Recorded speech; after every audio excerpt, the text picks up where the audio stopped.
क्या तुम जानते हो कि जिस शरीर को तुम मैं समझकर जी रहे हो वह तुम्हारा घर तो हो सकता है, लेकिन वह तुम नहीं हो। तुमने सुना होगा कि आदि शंकराचार्य ने एक मृत राजा के शरीर में प्रवेश किया था। लोग इसे चमत्कार कहते हैं, कहानियां कहते हैं, पर वे जो इसे कहानियां कहते हैं वे स्वयं की सीमाओं में बंधे हुए हैं। ये कोई कहानी नहीं है, ये तो अस्तित्व का वह गहरा सत्य है जो योग सूत्र में पतंजलि ने लिपिबद्ध किया है। आज हम उस विज्ञान की बात करेंगे जो शरीर की सीमाओं को तोड़कर चेतना को मुक्त करने का द्वार खोलता है। तुम जो देख रहे हो, जो छू रहे हो, उसके परे एक ऐसी दुनिया है जहां शरीर मात्र एक वस्त्र है। लोग मरते हैं, वे शरीर छोड़ते हैं, लेकिन क्या यह संभव है कि कोई व्यक्ति बिना मरे मात्र अपनी इच्छा शक्ति से एक शरीर से दूसरे शरीर में यात्रा कर ले? आज हम इसी की गहराई में उतरेंगे। तुम अपने चारों ओर देखो, मनुष्य कितना दुखी है। क्यों? क्योंकि वह केवल एक शरीर है। उसे लगता है कि अगर यह शरीर गया तो मैं गया। वह अपने शरीर को ही अपना अस्तित्व मान बैठा है, जैसे कोई पक्षी अपने पिंजरे को ही आसमान समझ ले। तुम जितना ज्यादा शरीर से जुड़ोगे उतनी ही ज्यादा तुम्हारी जंजीरें मजबूत होती जाएंगी। डर क्या है? मृत्यु का भय क्या है? बस यही तो है कि ये जो मशीन, ये जो हड्डियां और मांस का ढांचा है, ये बंद हो जाएगा। लेकिन अगर तुम ये जान लो कि तुम इस ढांचे के मालिक हो, तो क्या तुम कभी डरोगे? जो राजा मर चुका था, जिसके शरीर में प्रवेश करने की बात हम कर रहे हैं, वह भी कभी वही डर जी रहा था जो आज तुम जी रहे हो। पतंजलि का योग सूत्र मात्र कुछ नियम नहीं है, वह एक संपूर्ण नक्शा है।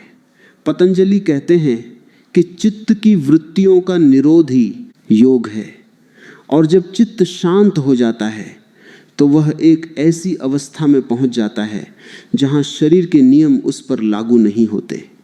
पर काया प्रवेश इसी का एक अंतिम छोर है। तुम जिस दिन अपने भीतर उस केंद्र को पा लेते हो जहां से तुम अपने हाथ पैर हिलाते हो, उस दिन तुम ये भी समझ जाते हो कि ये हाथ पैर का यंत्र किसी और के शरीर में भी कैसे चलाया जा सकता है। ये कोई जादुई ट्रिक नहीं है, ये एक भौतिक सत्य है। जैसे बिजली एक तार से दूसरे तार में प्रवाहित हो सकती है, वैसे ही चेतना एक शरीर से दूसरे शरीर में प्रवाहित हो सकती है। बस शर्त एक ही है, तुमने उस बिजली को, उस चेतना को अपने भीतर पहचान लिया हो। लोग पूछते हैं कि क्या ये सच में हुआ था? इतिहास कहता है हाँ। आदि शंकराचार्य ने इसे सिद्ध किया था। जब उन्हें एक शास्त्रार्थ में उन विषयों पर प्रश्न पूछे गए जिनका अनुभव उन्हें एक सन्यासी के रूप में नहीं था, तब उन्होंने समय लिया। उन्होंने अपने शिष्यों को आदेश दिया कि उनके शरीर की रक्षा की जाए। वे अपने शरीर को छोड़कर एक मृत राजा के शरीर में गए ताकि वे उन अनुभवों को जी सकें, उन शास्त्रों को समझ सकें जो एक गृहस्थ जीवन के बिना समझना असंभव था। सोचो, एक महापुरुष को भी दूसरे शरीर की आवश्यकता पड़ी, क्योंकि ज्ञान केवल किताबी नहीं होता, ज्ञान अनुभूत होता है। तुम भी तो यही कर रहे हो। हर दिन किसी न किसी के नजरिए से दुनिया को देख रहे हो, पर तुम जागरूक नहीं हो। तुम बेहोशी में दूसरे के विचारों में प्रवेश कर जाते हो। तुम किसी दूसरे की चिंता करते हो, तुम किसी दूसरे के दुख में रोते हो, तुम किसी दूसरे की खुशी में मुस्कुराते हो। यह क्या है? यह भी तो एक तरह का परकाया प्रवेश ही है, लेकिन यह बेहोश है। तुम किसी दूसरे के भावों में घुसकर अपनी ऊर्जा खो रहे हो। पतंजलि जिस प्रवेश की बात करते हैं वह सचेतन है, वह पूर्ण नियंत्रण के साथ है। तुम जब चाहो तब प्रवेश करो और जब चाहो तब वापस आ जाओ। जिसे हम आउट ऑफ बॉडी एक्सपीरियंस कहते हैं, वह आधुनिक विज्ञान के लिए एक पहेली है। लोग कहते हैं कि एक्सीडेंट के समय या ऑपरेशन के समय उन्हें ऐसा लगा कि वे छत से अपने शरीर को देख रहे हैं। यह कोई भ्रम नहीं है, यह तो एक छोटा सा प्रमाण है कि तुम शरीर के अंदर बंद नहीं हो, तुम शरीर से बाहर हो सकते हो। आज का मनुष्य बहुत तनाव में है, उसे लगता है कि उसकी समस्याएं कभी खत्म नहीं होंगी। वह अपने ही मन के जाल में फंसा हुआ है। क्यों? क्योंकि वह उस केंद्र से कट गया है जो कभी बीमार नहीं होता, जो कभी मरता नहीं। अगर तुम थोड़ा सा भी ये अनुभव कर सको कि तुम केवल ये शरीर नहीं हो, तो तुम्हारी आधी समस्याएं उसी पल गायब हो जाएंगी। तुम जब किसी के साथ झगड़ा करते हो तो तुम क्यों लड़ते हो? क्योंकि तुम उस शरीर को अपना अहंकार मानकर बैठे हो। अगर तुम जान लो कि सामने वाला भी बस एक शरीर है जिसमें वही चेतना है जो तुम्हारे अंदर है, तो तुम लड़ोगे नहीं। तुम समझोगे कि ये सब एक खेल है। आदि शंकराचार्य ने जब राजा के शरीर में प्रवेश किया तो उन्होंने यह नहीं किया कि वे उस शरीर के भोगों में खो गए। नहीं, उन्होंने उसका उपयोग एक उद्देश्य के लिए किया। उन्होंने उस शरीर के माध्यम से उस ज्ञान को पूरा किया जो शेष था। तुम अपने जीवन में क्या कर रहे हो? तुम अपने शरीर का उपयोग मात्र भोजन करने, सोने और संभोग करने के लिए कर रहे हो। तुम इसे एक मंदिर की तरह उपयोग नहीं कर रहे हो। यह शरीर एक मंदिर है और इसके अंदर जो बैठा है वह एक सम्राट है, लेकिन तुम उस सम्राट को भूलकर भिखारी बन गए हो। तुम्हें डर लगता है कि कोई तुम्हारा अपमान न कर दे। क्यों? क्योंकि तुम शरीर के स्तर पर जी रहे हो। पर काया प्रवेश का विज्ञान तुम्हें यह सिखाता है कि तुम विस्तार कर सकते हो। तुम्हारी चेतना इतनी बड़ी हो सकती है कि वह इस एक शरीर की सीमाओं को लांघ जाए। यह कोई दूर की बात नहीं है। जब तुम गहरे ध्यान में होते हो, क्या तुम्हें समय का पता रहता है? क्या तुम्हें शरीर का पता रहता है? उस समय तुम अपने शरीर से बाहर ही होते हो। उस अवस्था में तुम एक ऐसे आयाम में होते हो जहां सब कुछ एक है, लेकिन तुम उसे पकड़ नहीं पाते क्योंकि तुम्हारी चेतना अभी भी कच्ची है। तुम जैसे ही वापस लौटते हो फिर से पुराने ढांचों में बंध जाते हो। तुम्हारी ये जो आदतें हैं, तुम्हारे जो पुराने दुख हैं, ये सब इसलिए हैं क्योंकि तुमने अपने शरीर को ही अपना परिचय बना लिया है। अगर तुम यह देख सको कि तुम इस शरीर को अपनी मर्जी से चला सकते हो, तो तुम अपनी आदतों को भी अपनी मर्जी से बदल सकते हो। लोग कहते हैं कि मैं सिगरेट नहीं छोड़ सकता, मैं गुस्सा नहीं छोड़ सकता। क्यों? क्योंकि तुम शरीर के गुलाम हो। तुम समझते हो कि शरीर की मांग तुम्हारी मांग है, लेकिन जब तुम ये जान लेते हो कि तुम इस शरीर के मालिक हो जो इसे छोड़कर दूसरे में जा सकता है, तब क्या शरीर की ये छोटी मोटी आदतें तुम्हें रोक पाएंगी? बिल्कुल नहीं। जो लोग इस विद्या को खोजते हैं वे अक्सर गलत रास्तों पर चले जाते हैं। वे समझते हैं कि यह कोई जादुई शक्ति है जिससे वे दुनिया जीत लेंगे। नहीं, यह दुनिया जीतने के लिए नहीं है, यह स्वयं को जानने के लिए है। जो व्यक्ति खुद को नहीं जानता वह दूसरे के शरीर में जाकर भी क्या कर लेगा? वह और ज्यादा उलझ जाएगा। उसने अभी अपने घर को नहीं संभाला और वह दूसरे के घर में कब्जा करने निकल पड़ा। यह तो वैसा ही है जैसे कोई भिखारी किसी राजा के महल में घुस जाए, तो भी रहेगा तो वह भिखारी ही, उसकी सोच नहीं बदलेगी। इतिहास में बहुत से ऐसे लोग हुए जिन्होंने इस विद्या का अभ्यास किया। वे जानते थे कि शरीर एक उपकरण है। जैसे तुम एक कार चलाते हो, तुम कार नहीं हो। अगर कार खराब हो जाए तो तुम दूसरी कार ले लेते हो। तुम दुखी नहीं होते कि हाय मेरी कार मर गई, तुम जानते हो कि मैं तो कार से अलग हूं। वैसे ही जब तुम ये जान लेते हो कि यह शरीर एक उपकरण है, तो तुम अपनी ऊर्जा को नष्ट नहीं करते, तुम उसे एक सही दिशा में बहाते हो। आदि शंकराचार्य का उदाहरण इसलिए महत्वपूर्ण है क्योंकि उन्होंने यह दिखाया कि एक शरीर में रहकर भी तुम अनंत को छू सकते हो, और यदि आवश्यकता पड़े तो तुम दूसरे शरीर का माध्यम भी बन सकते हो। तुम आज बहुत से ऐसे लोगों को देखते हो जो बहुत दुखी हैं। वे क्या कर रहे हैं? वे दूसरों की जिंदगी जी रहे हैं। कोई अपने पति के लिए जी रहा है, कोई बच्चों के लिए, कोई समाज के लिए। ये सब लोग अपने शरीर का उपयोग दूसरों के लिए कर रहे हैं बिना यह जाने कि वे स्वयं कौन है। यह भी एक प्रकार का प्रकाया प्रवेश ही है, पर यह गुलाम बनाने वाला है। तुम अपनी पूरी ऊर्जा दूसरों की उम्मीदों को पूरा करने में लगा रहे हो। तुम अपने आप में कहाँ हो? तुम तो कहीं खो गए हो। जब तक तुम स्वयं के केंद्र में नहीं बैठोगे तब तक तुम जो कुछ भी करोगे वह केवल एक प्रतिक्रिया होगी। पतंजलि का योग सूत्र तुम्हें वापस अपने केंद्र में लाता है। वह तुम्हें सिखाता है कि कैसे अपनी ऊर्जा को इकट्ठा किया जाए। जब तुम्हारी ऊर्जा तुम्हारे पास होगी तभी तुम यह तय कर पाओगे कि तुम क्या करना चाहते हो। क्या तुम इस शरीर में रहना चाहते हो या तुम इस शरीर से ऊपर उठना चाहते हो? ये चुनाव तुम्हारा होना चाहिए, परिस्थितियों का नहीं। आज लोग रो रहे हैं कि मुझे ये बीमारी है, मुझे वह समस्या है। ये सब शरीर के तल पर है। तुम जिस दिन शरीर से थोड़ा हटकर देखना शुरू करोगे तुम्हें समझ आएगा कि बीमारी शरीर में है, तुम में नहीं। इतिहास के उस प्रसंग को फिर से याद करो। जब वे अपने शरीर से बाहर निकले तो क्या उन्हें कोई डर था? नहीं। वे जानते थे कि शरीर का क्या स्वभाव है। शरीर मिट्टी है, मिट्टी में मिल जाएगा। जो भीतर है वह अमर है। यही तो उस विद्या का सार है। जो लोग इसे नहीं जानते वे शरीर के गिरते ही रोना शुरू कर देते हैं। वे समझते हैं कि सब खत्म हो गया। लेकिन जो जानता है उसके लिए मृत्यु एक पुराना कपड़ा बदलकर नया कपड़ा पहनने जैसा है। क्या तुम नया कपड़ा पहनने से डरते हो? नहीं। फिर तुम मृत्यु से क्यों डरते हो? क्योंकि तुमने कभी यह नहीं जाना कि तुम इस शरीर से अलग भी हो सकते हो। तुम्हारे जीवन में बहुत से ऐसे क्षण आते हैं जब तुम खुद को शरीर से अलग महसूस करते हो। जैसे जब तुम किसी बहुत गहरी कला में खो जाते हो या जब तुम किसी के प्रेम में इतने डूब जाते हो कि तुम्हें खुद का होश नहीं रहता। वह क्षण क्या है? वह क्षण वही है जो इस विद्या का मूल है। तुम उस समय अपनी शरीर की सीमाओं को भूल गए हो। तुम विस्तार में हो लेकिन तुम उस क्षण को पकड़कर नहीं रख पाते। क्यों?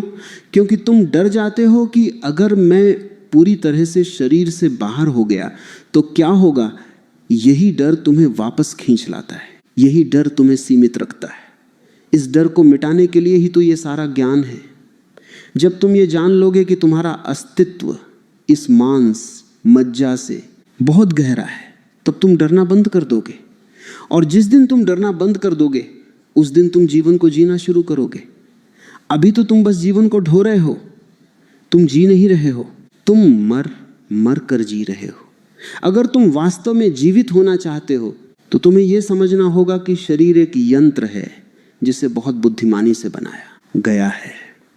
इसमें इतनी क्षमताएं हैं जिनका तुमने अभी 10% भी उपयोग नहीं किया है। अक्सर लोग पूछते हैं कि क्या मैं भी ऐसा कर सकता हूं? क्या मैं भी अपनी चेतना को कहीं और भेज सकता हूं? मेरा उत्तर है तुम अभी भी अपनी चेतना को हर जगह भेज रहे हो पर बिना किसी होश के। तुम यहां बैठे हो पर तुम्हारा मन कहीं और है। तुम अपने घर में हो पर सोच किसी और जगह की रहे हो। ये क्या है? यह एक बिखरी हुई चेतना है। योग का अर्थ है इस बिखराव को एक करना। जब तुम्हारी चेतना एक हो जाती है, एक बिंदु पर आ जाती है, तब उसमें इतनी शक्ति आ जाती है कि वह असंभव को भी संभव कर सकती है। जो लोग योग को केवल शरीर मोड़ने तक सीमित रखते हैं वे इसका बहुत छोटा हिस्सा जान पाए हैं। योग का अर्थ है मिलन, स्वयं का स्वयं से मिलन। जब तुम स्वयं से मिल लेते हो तब तुम इस पूरे ब्रह्मांड से मिल जाते हो। तब तुम्हें किसी दूसरे के शरीर में जाने की आवश्यकता ही नहीं पड़ती क्योंकि तुम तो पहले ही हर जगह मौजूद हो। लेकिन इस अवस्था तक पहुंचने के लिए तुम्हें उस सीढ़ी को चढ़ना होगा जो पतंजलि ने बताई है। वह सीढ़ी है यम, नियम, आसन, प्राणायाम, प्रत्याहार, धारणा, ध्यान और समाधि। ये कोई एक दिन का काम नहीं है। इसके लिए धैर्य चाहिए। आज के इंसान को सब कुछ तुरंत चाहिए, इंस्टेंट कॉफी की तरह, इंस्टेंट ज्ञान की तरह। उसे बस एक मंत्र दे दो और वह कल से ही चमत्कार करने लगे। ऐसा नहीं होता। यह एक आंतरिक यात्रा है। इसमें तुम्हें अपनी पूरी ऊर्जा का शोधन करना होगा। तुम्हारी ऊर्जा अभी नीचे की तरफ बह रही है, इसे ऊपर की तरफ मोड़ना होगा। जब ये ऊर्जा ऊपर की तरफ बहती है तभी चेतना का वह स्तर आता है जहां तुम शरीर से स्वतंत्र हो सकते हो। सोचो, अगर तुम ये जान लो कि तुम इस शरीर से अलग हो तो क्या तुम कभी किसी दूसरे के गुलाम बनोगे? क्या तुम कभी किसी के आगे हाथ फैलाओगे? नहीं, तुम एक स्वतंत्र अस्तित्व बन जाओगे। और यही आजादी, यही स्वतंत्रता ही जीवन का असली उद्देश्य है। लोग जो ये सब खोजते हैं, परकाया प्रवेश, सिद्धियां, वे असल में आजादी ही खोज रहे हैं। वे बस यह नहीं जानते कि असली आजादी क्या है। वे सोचते हैं कि दूसरे शरीर में जाने से मैं कुछ बन जाऊंगा, लेकिन तुम जो हो वही रहोगे, बस तुम्हारा घर बदल जाएगा। इसलिए सबसे पहले खुद को देखो, तुम कौन हो? तुम जो सुबह उठकर काम पर जाते हो वह कौन है? तुम जो रात को सपने देखते हो वह कौन है? तुम जो अभी मेरी बातें सुन रहे हो वह कौन है?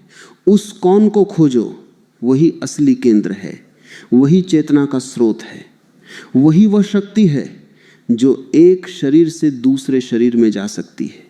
जब तक तुम उस केंद्र को नहीं जानोगे तब तक तुम बस एक भ्रम में जी रहे हो। लोग अक्सर अपनी समस्याओं के लिए दूसरों को दोष देते हैं। मेरा जीवन ऐसा इसलिए है क्योंकि मेरे माता पिता ऐसे थे, क्योंकि मेरी परिस्थितियां ऐसी थीं। ये सब बहाने हैं। तुम अपनी चेतना को बाहर फैलाए हुए हो। जैसे ही तुम उसे अंदर खींच लोगे, तुम पाओगे कि सब कुछ तुम्हारे भीतर ही है। और जिस दिन तुम अपने भीतर सब कुछ पालोगे, उस दिन तुम्हें किसी भी बाहरी शक्ति की आवश्यकता नहीं रहेगी। आदि शंकराचार्य ने जो किया वह केवल एक लीला थी, एक संदेश था उन लोगों के लिए जो बहुत गहरी नींद में सोए हुए। उन्होंने यह दिखाने के लिए किया कि मनुष्य की क्षमताएं कितनी अनंत हैं। लेकिन लोग कहानियों में खो गए और उस संदेश को भूल गए। वे यह भूल गए कि वह संदेश उनके लिए था। वे यह भूल गए कि उन्हें भी जागना है। वे बस ये सोचते रह गए कि काश मैं भी ऐसा कर पाता, काश मैं भी दूसरे के शरीर में जा पाता। ये काश ही तुम्हें पीछे खींचता है। तुम्हें काश नहीं करना है, तुम्हें जागना है। जागना ही एकमात्र समाधान है। जब तुम जागते हो तब तुम्हें यह पता चलता है कि यह पूरी दुनिया एक नाटक है और इस नाटक में तुम अलग अलग किरदार निभा रहे हो। कभी तुम एक भिखारी का किरदार निभाते हो, कभी एक राजा का। लेकिन तुम न तो भिखारी हो न राजा, तुम वो हो जो यह नाटक देख रहा है। यही साक्षी भाव है। जब तुम इस साक्षी भाव में स्थित हो जाते हो तब तुम इस खेल के मालिक बन जाते हो। तुम्हारे जीवन की उलझने, तुम्हारा दुख, तुम्हारी चिंताएं, ये सब केवल इसलिए हैं क्योंकि तुम इस नाटक में इतने खो गए हो कि तुम भूल गए हो कि तुम एक अभिनेता हो। तुम समझते हो कि मैं ही यह किरदार हूं। नहीं, तुम अभिनेता हो। और एक अभिनेता की सबसे बड़ी कला यह है कि वह किरदार को पूरी तरह से जिए, लेकिन उसे अपनी पहचान न बनाए। वह किरदार से जब चाहे बाहर आ सके। यही तो वह विज्ञान है जिसे हम समझ रहे हैं। शरीर एक पोशाक है। जैसे तुम आज लाल कपड़े पहनते हो, कल नीले पहनोगे, वैसे ही आत्मा अलग अलग शरीर धारण करती है। लेकिन तुम आत्मा नहीं हो, तुम वो चेतना हो जो ये देख रही है कि कपड़ा कौन सा है। जब तुम इस स्तर पर आ जाते हो तब कोई भी दुख तुम्हें छू नहीं सकता, क्योंकि दुख शरीर को होता है, चेतना को नहीं। क्या तुम कभी दुखी हुए हो? हाँ, बहुत बार। लेकिन क्या तुम्हारा दुख हमेशा बना रहता है? नहीं। दुख आता है और चला जाता है, लेकिन तुम बने रहते हो। दुख चला जाता है, सुख आता है, लेकिन तुम वही रहते हो। उस तुम को पहचानो। वही तुम उस विज्ञान का आधार है। वही वह शक्ति है जिससे सब कुछ संभव होता है। तुम जब किसी समस्या में होते हो तो उसे गौर से देखो। तुम देख पाओगे कि वह समस्या तुम्हारे बाहर है। तुम उसे देख रहे हो। जो देखता है वह दृश्य से अलग होता है। इसी साक्षी भाव का अभ्यास ही तुम्हें उस दिशा में ले जाएगा जहां तुम ये समझ सकोगे कि परकाया प्रवेश कोई जादुई शक्ति नहीं, बल्कि चेतना का एक स्वाभाविक गुण है। बस तुमने अभी उसे दबा रखा है। तुम उसे अपनी आदतों, अपने डर, अपने अहंकार के नीचे दबाए बैठे हो। जैसे ही तुम इन सब को हटाओगे, वह शक्ति स्वतः ही प्रकट हो जाएगी। इसलिए किसी चमत्कार के पीछे मत भागो, चमत्कार तो हर पल हो रहा है। तुम्हारा सांस लेना, तुम्हारा धड़कना, तुम्हारा सोचना, ये सब क्या कम चमत्कार है, लेकिन तुम इन्हें सामान्य मानते हो। जिस दिन तुम इन्हें सामान्य मानना बंद कर दोगे, उस दिन तुम यह देख पाओगे कि तुम एक बहुत बड़े रहस्य के केंद्र में जी रहे हो। संसार में बहुत सी बातें ऐसी हैं जो हमें सिखाती हैं कि हम क्या नहीं हैं, लेकिन बहुत कम लोग हैं जो ये सिखाते हैं कि हम क्या हैं। वही असली गुरु है, वही असली राह है, जो तुम्हें तुम्हारे भीतर की ओर मोड़ दे, जो तुम्हें यह बता दे कि कहीं बाहर जाने की जरूरत नहीं है, सब कुछ तुम्हारे अंदर ही है। तुम खुद एक ब्रह्मांड हो। अब हम उस गहराई में उतरते हैं जहां इस रहस्य का व्यावहारिक पक्ष छिपा है। पिछली बातों से तुमने ये तो समझ लिया है कि शरीर का अर्थ केवल एक ढांचा है, लेकिन अब प्रश्न ये उठता है कि क्या सच में इसे किसी और के उपयोग के लिए खाली किया जा सकता है? और यदि किया जा सकता है तो इसके पीछे की वह शक्ति क्या है जिसे लोग सदियों से ढूंढ रहे हैं? पतंजलि ने योग सूत्र में जिस संयम की बात कही है वह कोई खिलौना नहीं है। संयम का अर्थ है धारणा, ध्यान और समाधि का एक साथ घटित होना। जब तुम्हारी चेतना इन तीन अवस्थाओं से गुजरती है तो तुम पदार्थ के कण कण से परिचित हो जाते हो। तुम जान जाते हो कि शरीर बना कैसे है। जिस तरह एक बढ़ई जानता है कि कुर्सी की हर कील कहाँ जुड़ी है, उसी तरह एक योगी जानता है कि प्राण की डोर शरीर के हर अंग से कैसे जुड़ी है। तुम अपनी दैनिक जीवन की समस्याओं को देखो। क्या तुम्हें कभी लगा है कि तुम अपने शरीर के भीतर कैदी हो? जब तुम बहुत बीमार होते हो या जब बहुत उदास होते हो तो क्या मन नहीं करता कि इस शरीर को कहीं फेंक कर बस मुक्त हो जाओ? यही छटपटाहट वह बीज है जो उस महाशक्ति को जगाने का काम कर सकती है। लेकिन लोग क्या करते हैं? वे उस छटपटाहट में और ज्यादा दब जाते हैं। वे दवाइयां लेते हैं, वे विचलित होते हैं, वे और अधिक शरीर के तल पर सिमट जाते हैं। वे ये नहीं समझ पाते कि उस छटपटाहट का मतलब था कि चेतना अब और बड़ा आकाश मांग रही है। जिस सिद्ध पुरुष की हम बात कर रहे हैं, उसने ये प्रक्रिया बहुत सचेतन रूप से की थी। उसने अपने प्राणों को इतना सूक्ष्म कर लिया था कि वे शरीर की दीवारों को लांघ सके। ये कोई ऐसी विद्या नहीं है जो बाजार में मिल जाए। इसके लिए जीवन का पूरा रूपांतरण चाहिए। तुम्हें सात्विक होना होगा। सात्विक का अर्थ केवल शाकाहार नहीं है। सात्विक का अर्थ है तुम्हारी पूरी जीवन शैली में वह पवित्रता, वह सरलता, वह निश्चलता आ जाए जहां कोई वासना न बचे। जब तक तुम्हारे भीतर कामनाएं हैं तब तक तुम इस प्रयोग को नहीं कर सकते, क्योंकि यदि तुम किसी दूसरे के शरीर में गए और वहां कोई वासना छिपी रह गई तो तुम उसी चक्र में फिर से फंस जाओगे। तुम अपने आसपास के लोगों को देखो, वे कैसे एक दूसरे के प्रभाव में जी रहे हैं। कोई किसी की बात मानकर अपना जीवन बर्बाद कर रहा है, कोई किसी की खुशी के लिए अपना सब कुछ न्योछावर कर रहा है। ये सब भी तो एक तरह से पराया प्रभाव है जो तुम्हारे भीतर प्रवेश कर गया है। तुम तो पहले ही परकाया में रह रहे हो। तुम अपनी मर्जी से तो जी ही नहीं रहे। तुम वही सोच रहे हो जो समाज ने तुम्हें सिखाया। तुम वही कर रहे हो जो तुम्हारी शिक्षा ने तुम्हें बताया। क्या यह परकाया प्रवेश नहीं है? यह एक अनैच्छिक और बेहोश परकाया प्रवेश है। तुम तो पहले से ही किसी और की चेतना के अधीन हो।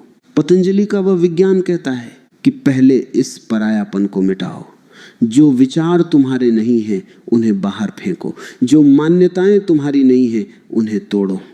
जब तुम खाली हो जाओगे तब तुम जानोगे कि तुम कौन हो, और जब तुम अपने केंद्र में स्थित हो जाओगे तब तुम्हें यह पता चलेगा कि तुम इस शरीर के मालिक हो। फिर तुम चाहो तो इस शरीर में रहो, या चाहो तो अपनी चेतना का विस्तार ब्रह्मांड में कर दो। यह शक्ति साध्य नहीं है, यह तो उत्पाद है, एक बाई प्रोडक्ट है। यह तो एक ऐसा संकेत है कि अब तुम अपने वास्तविक स्वरूप को पाने के बहुत करीब हो। आज का विज्ञान भी इस दिशा में देख रहा है। वे इसे आउट ऑफ बॉडी एक्सपीरियंस कहते हैं। बहुत से लोग जो मौत के करीब जाकर वापस आए, वे कहते हैं कि उन्होंने अपने शरीर को नीचे पड़ा देखा। उन्होंने देखा कि डॉक्टर क्या कर रहे थे, उन्होंने सुना कि वे क्या बातें कर रहे थे। ये क्या है? यह इस बात का सबूत है कि शरीर के बिना भी चेतना का अस्तित्व है। तुम जो अभी मेरी आवाज सुन रहे हो, क्या तुम गारंटी दे सकते हो कि तुम अभी भी पूरी तरह से इसी शरीर में हो? क्या तुम्हारा मन कहीं और नहीं भटक रहा? यदि मन कहीं और है तो तुम भी तो कहीं और हो। तुम बस एक तार से शरीर से जुड़े हो, जिसे हम प्राण कहते हैं। इस विज्ञान की सबसे बड़ी कीमत क्या है? इसकी कीमत है तुम्हारा अहंकार। जब तुम ये जान लेते हो कि मैं शरीर नहीं हूं, तो तुम्हारा अहंकार गिर जाता है। और अहंकार का गिरना ही सबसे बड़ी परीक्षा है। लोग डरते हैं कि अगर मैं नहीं रहा तो क्या होगा। उन्हें लगता है कि अहंकार ही तो उनकी पहचान है। यदि यह चला गया तो क्या बचेगा। वे नहीं जानते कि अहंकार के गिरते ही वह बचता है जो कभी नहीं मिटता। वही असली तुम है, वही सनातन है। तुम्हें अपने जीवन में छोटे छोटे अभ्यास करने होंगे। जब भी तुम बैठो तो ये महसूस करो कि मैं ये शरीर नहीं हूँ, मैं इसे देखने वाला हूँ। मैं इस हाथ को देख रहा हूँ, ये मेरा नहीं है। मैं इस पैर को देख रहा हूँ, ये मेरा नहीं है। मैं इस पूरे शरीर को देख रहा हूँ जैसे मैं अपने कपड़ों को देखता हूँ। जब तुम ये निरंतर करते हो तो एक दिन एक ऐसी घटना घटती है कि तुम सच में शरीर से अलग महसूस करने लगते हो। तब तुम्हें समझ आएगा कि परखाया प्रवेश कोई मिथक नहीं है, यह तो चेतना का एक आयाम है जिसे हर कोई छू सकता है। लेकिन सावधान रहना, यह रास्ता सीधा नहीं है। यदि तुमने इसे बिना किसी गुरु के मार्गदर्शन के करने की कोशिश की तो तुम भ्रम में गिर सकते हो। बहुत से लोग मानसिक रूप से बीमार हो जाते हैं क्योंकि वे शरीर से तो हटना चाहते हैं, पर उनका मन अभी भी बहुत ज़्यादा गंदगी से भरा होता है। एक शुद्ध मन ही उस यात्रा को कर सकता है। तुम्हें अपने जीवन को बहुत व्यवस्थित, बहुत संयमित बनाना होगा। सुबह उठकर ध्यान करो, अपनी ऊर्जा को बचाओ। फिजूल की बातों में अपनी शक्ति खर्च मत करो। जो अपनी ऊर्जा बचा सकता है वही तो इस प्रयोग के योग्य है। यह ब्रह्मांड बहुत बड़ा है और तुम इस ब्रह्मांड का हिस्सा नहीं हो, तुम इस ब्रह्मांड के केंद्र में हो। जैसे एक दीपक पूरे कमरे को प्रकाशित करता है, वैसे ही तुम्हारी चेतना पूरे संसार को प्रकाशित कर रही है। जब तुम अपनी आंखें बंद करते हो तो संसार कहाँ जाता है? वो तुम्हारे भीतर समा जाता है। जब तुम जागते हो तो संसार फिर से बाहर प्रकट हो जाता है। ये क्या है? ये तुम्हारी चेतना का ही विस्तार है। जिस दिन तुम इस बात को गहराई से समझ लोगे, उस दिन तुम जान जाओगे कि तुम्हें किसी और शरीर में जाने की जरूरत नहीं है। तुम तो पहले ही हर जगह फैले हुए हो। तुम जो दूसरों के लिए दुखी होते हो, क्या तुम उसे ठीक कर पाते हो? नहीं, तुम बस अपने दुख को बढ़ाते हो। लेकिन अगर तुम जाग जाओ तो तुम्हारी उपस्थिति मात्र से दूसरे के जीवन में एक रोशनी आ जाएगी। तुम उनके लिए एक वरदान बन जाओगे। जो लोग इस सिद्धि को खोजते हैं वे असल में खुद को ही खोज रहे होते हैं। वे बस गलत दिशा में दौड़ रहे हैं। वे बाहर के शरीरों को ढूंढ रहे हैं, जबकि उन्हें अपने भीतर के उस निराकार रूप को ढूंढना चाहिए जो कभी बंधता नहीं। क्या तुमने कभी गौर किया है कि जब तुम गहरे सोते हो तो क्या तुम पुरुष होते हो? क्या तुम स्त्री होते हो? क्या तुम अमीर होते हो? क्या तुम गरीब होते हो? नहीं, नींद में तुम कोई नहीं होते। तुम बस एक शुद्ध चेतना की अवस्था में होते हो। परकाया प्रवेश का विज्ञान इसी नींद की अवस्था को जागृत अवस्था में लाने का नाम है। जब तुम जागते हुए भी, चलते फिरते भी उस अवस्था में हो जहां कोई पहचान नहीं है, तब तुम सिद्ध हो। तब तुम जो चाहो कर सकते हो। लेकिन तब तुम्हारी कोई इच्छा शेष नहीं रहती, क्योंकि इच्छा तो शरीर की होती है और जो शरीर से मुक्त हो गया उसकी कोई इच्छा कैसे हो सकती है? इस बात को बहुत गहराई से उतारो। तुम अभी जो भी हो वह बस एक भूमिका है। जिसे तुम अपनी जिंदगी कह रहे हो वह बस एक अभिनय है। लेकिन तुम अभिनय में इतने उलझ गए हो कि तुम्हें लगता है कि यही सच है। अगर तुम कल सुबह उठो और अपनी भूमिका बदल दो तो क्या तुम वही रहोगे? नहीं, तुम बदल जाओगे। ये जो बदलने की क्षमता है, यही तो वह शक्ति है जिसे हम समझ रहे हैं।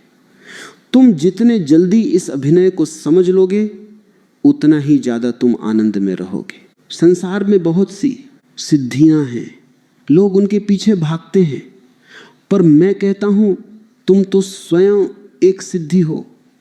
तुम्हारी मौजूदगी, तुम्हारा होना, इससे बड़ा और क्या चमत्कार हो सकता है? तुम जिस दिन अपनी इस मौजूदगी को पहचान लोगे, उस दिन तुम्हें किसी भी दूसरी सिद्धि की आवश्यकता नहीं पड़ेगी। तुम परिपूर्ण हो जाओगे। और जो परिपूर्ण होता है वो कहीं प्रवेश नहीं करता, क्योंकि वो तो पहले ही हर जगह है।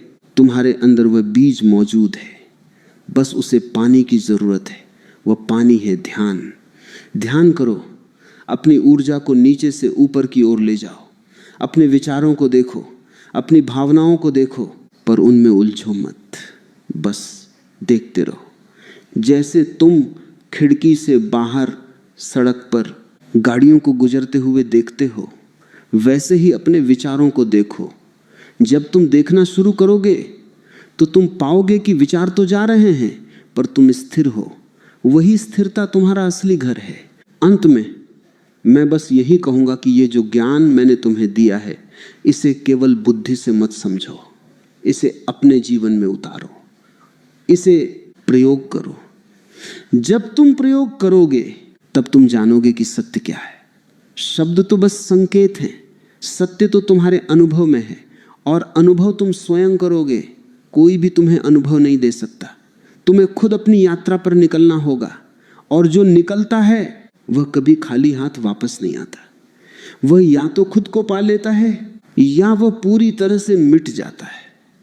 और मिटना ही सबसे बड़ा मिलन है। तुम अपनी चेतना को जितना अधिक विस्तृत करोगे, उतना ही तुम ये देखोगे कि यह संसार बहुत छोटा है। तुम्हारी चेतना बहुत विशाल है। तुम इसे इस एक छोटे से शरीर में बंद नहीं कर सकते। ये तो बस एक बहाना है जिसे तुम अपना मानकर जी रहे हो। आज से ही इस शरीर को एक मंदिर मानकर सम्मान करो, पर इसमें कैदी बनकर मत रहो।